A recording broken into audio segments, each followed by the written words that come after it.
Good evening, everybody. My name is Mary Bingham, and I am the one who does all the videos for this YouTube channel, as Sarah Wilds is my 9 times great-grandmother. However, I found another story that I thought would be inspiring, especially those of us who descend from the Towne family, as well as the Waters family.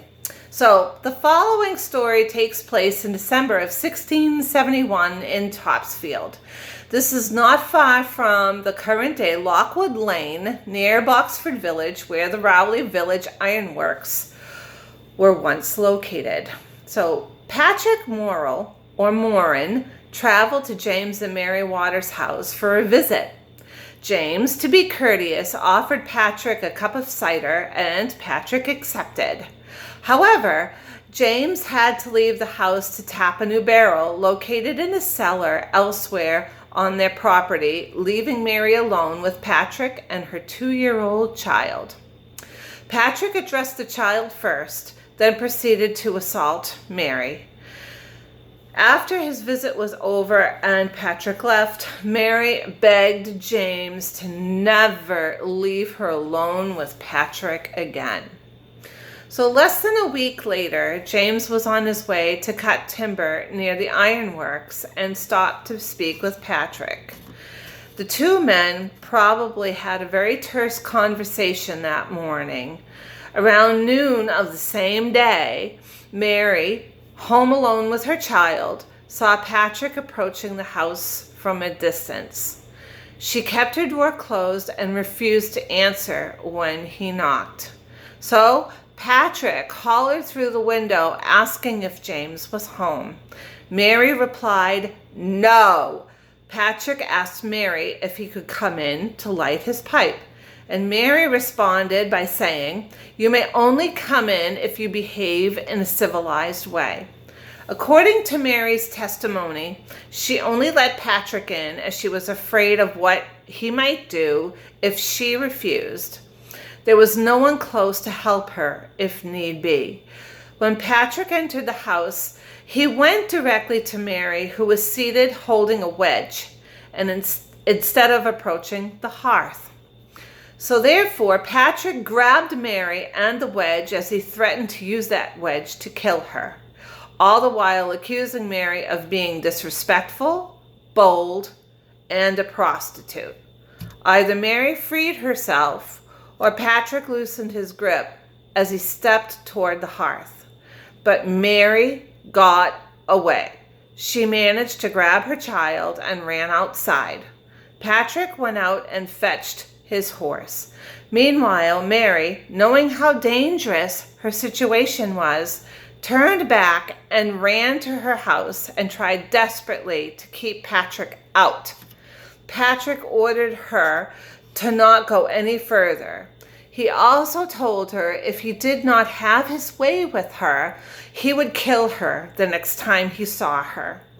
Somehow, some way, Mary, with her child in her arms, managed to run like you know what to her neighbors, Edmund and Mary Towne. Patrick, who still had the benefit of riding a horse, beat her there by a few minutes, long enough for Patrick to manage to get into their house. Mary Towne was thankfully not alone. Her 2 teenage daughters were nearby. Patrick told Mary Towne that he hoped that she would sell him some cider on behalf of his master, who was Henry Leonard, an owner of the Rowley Village Ironworks. Mary Waters then entered the Towne's home with tears in her eyes and presumably a very frightened look on her face. Patrick seemed to move far enough from earshot, while Mary told the other 3 what happened to her, because he reappears again and asks what was said between the 2 women, or the 3 women actually. So Mary Towne pipes up and says, probably in a very scolding tone, "If what Mary Waters says is true, then you are a very naughty man." Someone, presumably Mary Waters, turns to Mary Towne and asks her why she didn't lock her door when she saw Patrick approaching her house. Mary replied, I was afraid he would come in through the window. One can only imagine how frightened Mary Waters was that early afternoon, and the courage it took for her to run for safety with her child.